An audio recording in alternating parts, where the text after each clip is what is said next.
Biz деген түп ата жұртту мекенди коргоп бул жерде туруп калган кыргыздарбыз. Биздин өзүбүз бир туугандарбыз. Күнбатыштагы чекти коргош үчүн күнбатышка кетип ала тоону сактап, ошол жакка кетип калган кыргызбыз. Бир элбиз деп барга жерин баарын түшүнтүп айтып жүрдү да, барча эле тааныйт. Анан чыны менен Алтайда курулардын баары бизде бар. Эң биздин могул ортодогу Моңгол Алтайы, Кытай Алтайы, Казак Алтайы бөлүп калып ортодо мындай түз өтмөк жок болгондуктан бир аз орто ажырап калып атат да.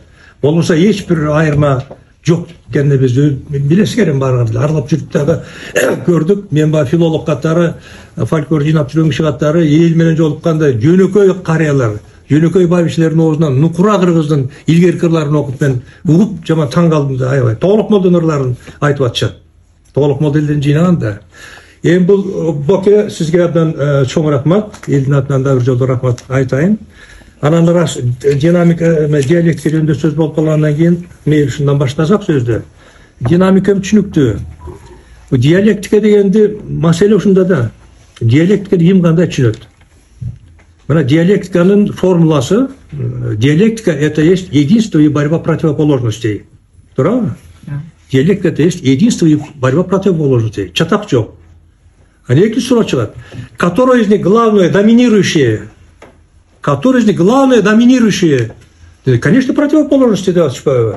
Себеби карама-каршылык болбосо заман өнүкпөйт, турмуш өнүкпөйт, баардыгы токтоп калат. Карама-каршылык движет миром, противоречие движет миром деп айтып атышат да.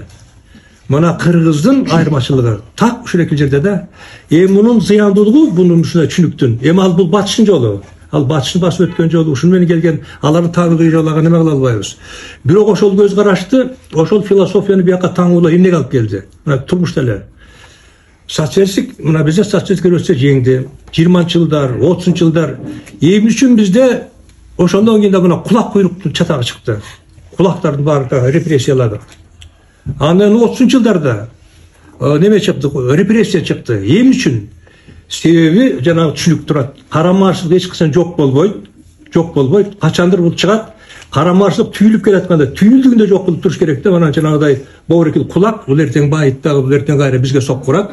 Боорекил булар байманаптардын төрөкул айтылатын баласы экен. Булар эртең бизди кайра талкалайт деп 37-жыл жасалма теориянын туура эместиги практикага иштеп бүт момундай талкалаганда, ижирип отуруп Советтер Союзу талкалаган нерсе ушул экил болду. Мына жаныбызда Кытайда алгыла. Кытайда 49-жыл социалистик революция жеңди. Буларда биздегидей граждандык согуш болгон жок. Бири-бири талкалаган жок. Заводдун ээси ошол заводуна башчы кылып койду. Фабриканын ээси фабриканты болуп калды. Иштеп атып өзүнүн фабрикасында. Өзү ишти билет. Аны тапкатар жойгон жок. Анын турмуш тиричилиги төмөндөтүп, айлыгын төмөндөтүп, берки жумушчулугун жогорулатып отуруп теңдеп койду. Мына Мао деген өзү акылман киши. Кийинки 60-жылдардагы маданий революция тияк-бияктагы көп немелер бар, бирок бул өзү даостордун философиясын абдан жакшы түшүнгөн киши болгон, бул киши аябай. Ушул элдин өзүнүн табиятынан чыгып, анан кийин жанагы коомду жана немеси жок, кана байрамга чалдырбай алып кеткен да, мына Маонун немеси. Эми бирок булар дагы бул Кытайдын өзү дагы жанагы даонун манасын берип атышпайбы? Тегерек, анан баягы эки көз эки жагында чачырап турат. Ушул дагы толук неме эмес. Биздики айткандай, бизге диалектика эмне дегенде именно бизде карама-каршылык эмес, биринчилик абалы биринчи, единство. Биримдик абалы биринчи турат деп атат да. Ошондо эле түгөйлүүлүк деген маселе чыгат. Карама-каршылык биринчи эмес, биримдик абалы биринчиге чыгат да ошондо.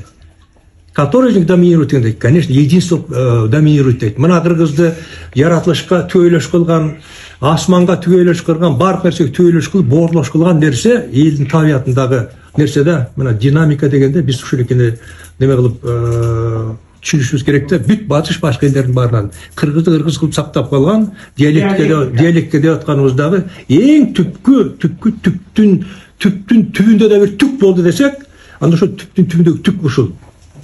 Дао манадасында жанагы эки көз чачырып жатып атпайбы? Эки ак менен карага да. Кыргызда ошол эки көз бирип келип ортодо түндүккө биригип калган. Мына биякта боз үйдө эпчи жак деп казан аяк тарабы, ургач жак, биякта эр жак дейт, ортодо түндүк турат, бала бириктирип турат, мынакей. Өзөк. оң менен солдун бирлиги деп мына бүт кыргыздын этикасы, эстетикасы, бардык мыйзамынын баары ушул мыйзамга баш ийдирилген. Мына ушул мыйзамга баш ийдирип мына жаздарда чайпалап атабыз, коомубуз, мамлекетибизди чыйлап атабыз. Мамлекет пока эмес ушул экил түпкү кыргыздын өзүнүн ушул философиясына түшүп, мамлекеттин ушул багытка куруп албаса, мамлекет түзүлүшүн ушуга ылайыктуу болбосо, чайпалгандан чайпала беребиз. Эл менен бийлик эки башка карама-каршылыгы түгөнбөйт.